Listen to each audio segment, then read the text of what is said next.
Olá pessoal, nesse vídeo eu vou apresentar uma breve revisão sobre os números complexos, revisão esta que será importante para assuntos posteriores envolvendo principalmente a eletrônica de potência, onde a gente vai abordar aí as cargas industriais, RL, resistivo-indutivas, e essa revisão então se faz necessária para o entendimento desses assuntos posteriores. Então, uma introdução, nós vamos aí abordar primeiro o significado do número imaginário. O número imaginário que pode ser chamado aí como J ou como I.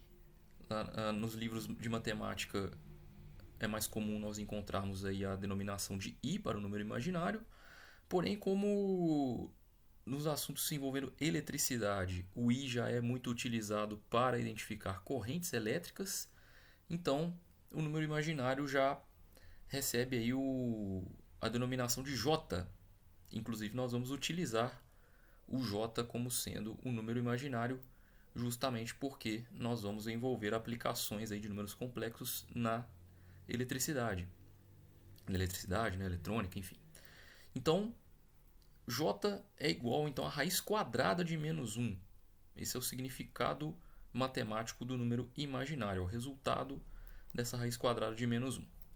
A representação de um número complexo, de uma maneira geral, ela pode ser feita então desta maneira, nós estamos vendo, ou seja, o número complexo que a gente está chamando de Z, isso aqui é igual a A mais JB, ou seja, o número complexo ele é formado por duas parcelas, e essas parcelas elas recebem os nomes de parte real, no caso aqui seria o valor do A, e parte imaginária, que é o valor do B. Reparem que a parte imaginária ela sempre então multiplica o número imaginário.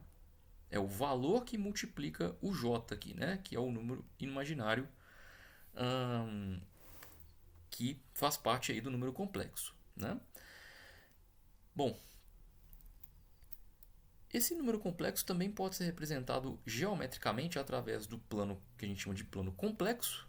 Esse plano então é formado por dois eixos ortogonais, que são chamados de eixo real, que seria o nome dado ao eixo horizontal desse plano, e eixo imaginário, que seria então o nome dado ao eixo vertical deste mesmo plano. Então, o eixo real é utilizado para identificar a parte real de um número complexo, como esse que nós estamos representando aqui, ó, Z igual a A mais JB. Como A é a parte real, então o valor da parte real é representado no eixo horizontal desse plano. Assim como o valor de B, que é a parte imaginária, é representada no eixo imaginário, ou seja, no eixo vertical deste mesmo plano. Bom, falando um pouco aí sobre os tipos de representações. Nós já vimos que uma representação que nós podemos utilizar para o número complexo é esta, onde nós temos a separação entre a parte real e a parte imaginária, que nós estamos chamando de A e B.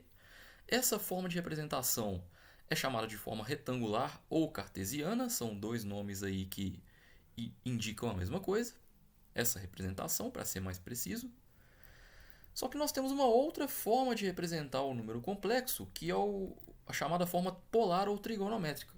Nessa forma de representação, nós temos um número complexo representado pelo valor do seu módulo, seria aqui então um módulo de z, e um valor de ângulo, que eu estou chamando nesse caso de θ. Então são duas formas diferentes de representação, inclusive vai haver situações, né, em que nós vamos utilizar uma ou outra forma de representação, vai ficar mais fácil da gente fazer certas operações matemáticas, nós vamos ver isso daí mais para frente. Vamos ver primeiro aí como se faz a conversão entre essas formas de representação. Vamos novamente aí, então colocar o nosso plano complexo. Já vimos que as projeções nos eixos horizontal e vertical são utilizados para representar o valor desse ponto, ou seja, do número complexo, na sua forma retangular. E na forma polar, o módulo de z seria então a distância da origem até este ponto, cujas coordenadas são basicamente a parte real e a parte imaginária do número que eu quero representar. E o ângulo θ nada mais é do que o ângulo entre o eixo real e esse módulo que nós acabamos de falar agora. Bom, algumas expressões que a gente utiliza. Para achar, por exemplo, o módulo de z, tendo os valores da parte real e da parte imaginária de um número complexo, basta nós tratarmos aqui esse triângulo retângulo, cuja hipotenusa, já sabemos, é o módulo de z, e cujos catetos são justamente os valores da parte real. Então, essa distância aqui é o cateto A, né? É o valor da parte real do número complexo, o valor de A. E esse cateto, essa distância aqui, é igual a essa, que representa, então, o valor de B, ou seja, da parte imaginária desse número. Se nós aplicarmos o teorema de Pitágoras, nós vamos achar a seguinte relação. Módulo de z ao quadrado igual a ao quadrado mais b ao quadrado. Com isso, o módulo de z pode ser calculado como raiz quadrada de a ao quadrado mais b ao quadrado. Matematicamente, teríamos também aqui o mais ou menos, mas como se trata de um valor em módulo, nós podemos desprezar o valor negativo desta conta. Da mesma forma, para achar o ângulo, nós podemos, por meio desse mesmo triângulo retângulo, achar aqui, por exemplo, a tangente de θ, que é igual ao cateto oposto a θ, que é essa distância, que é o B, dividido pelo cateto adjacente, que é o A. Se tangente de θ é B dividido por A, então θ é igual a tangente a menos 1, ou arco tangente, essa função aqui é a função inversa da tangente, de B dividido por A. Ou seja, θ é o ângulo cuja tangente é B dividido por A. Essa então seria a forma de achar o módulo e o ângulo, ou seja, a forma polar de um número complexo, tendo como dados, melhor dizendo, os valores da parte real e da parte imaginária desse número.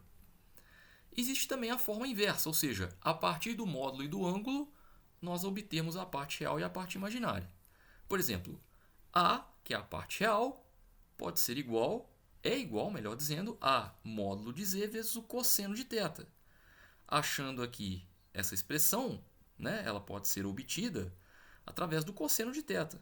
E que é o cosseno de um ângulo aqui no triângulo retângulo? É o cateto adjacente, que é o A, dividido pela hipotenusa, que é o Z. Manipulando-se matematicamente essa equação, nós achamos o valor do A, módulo de Z vezes cosseno de θ. Da mesma forma, o seno de θ é o cateto oposto, que é o B, dividido pela hipotenusa, que é o módulo de Z. Manipulando-se matematicamente também essa igualdade do seno, nós podemos encontrar que B é igual a módulo de Z vezes o seno do ângulo θ. Então, essas duas primeiras expressões são usadas para a conversão da forma retangular para a forma polar. E as duas últimas, conversão da forma polar para a forma retangular. Essas conversões são bastante utilizadas aí dentro desse assunto de números complexos. Muito embora as calculadoras também possam fazer essas conversões, tá, pessoal? Mas não custa nada nós também conhecermos as expressões que fazem essas conversões aí. Muito bem. Eu falei antes que essas duas formas de representação, elas podem ser usadas dependendo aí da conveniência. Podemos dizer que a forma retangular, ela torna mais simples as somas e as subtrações envolvendo números complexos, enquanto a forma polar torna mais simples as multiplicações e divisões envolvendo números complexos.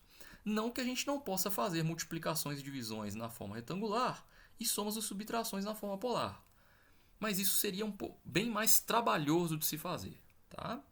Então, essas dicas elas são bastante importantes. Vamos até fazer alguns exemplos para mostrar isso daí. Se a gente for fazer, por exemplo, uma soma, reparem como que na forma retangular é mais fácil de fazer a soma.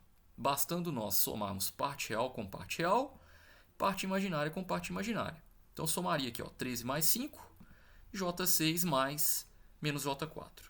Teríamos, então, 18 mais J2. Uma subtração, mesma coisa. Juntaríamos parte real com parte real, parte imaginária com parte imaginária. 10 menos 6 dá 4. J15 menos J7, J8. Os dois últimos exemplos se referem à multiplicação e divisão que são mais fáceis de fazer na forma polar. Nesse caso aqui, por exemplo, ó, temos dois números na forma polar. 5 ângulo 30 graus, 4 com ângulo de 15 graus. Para multiplicar esses dois valores na forma polar é muito simples. Basta multiplicar os módulos e somar os valores de ângulo. Então eu teria um resultado de 20, multiplicação aqui de 5 vezes 4, ângulo de 45 graus, que é o resultado da soma entre 30 mais 15. Na divisão, também a forma polar é mais adequada. Basta nós dividirmos os valores dos módulos e subtrairmos os valores dos ângulos. No caso, nós dividiríamos 30 por 8, subtraímos 60 de 90. Teríamos como resultado aqui 3,75, resultado dessa divisão, com ângulo de menos 30, que é a subtração entre 60 e 90. Né? 60 menos 90, sempre subtraindo o numerador de denominador, tá? No caso dos ângulos. Ok, pessoal? Então essa seria uma brevíssima revisão sobre números complexos que vai ser utilizada, que vai ser base, inclusive, para assuntos posteriores, mais precisamente do próximo vídeo, onde eu vou abordar com vocês as cargas resistiva e indutiva em série. Obrigado pela atenção de todos e até o próximo vídeo.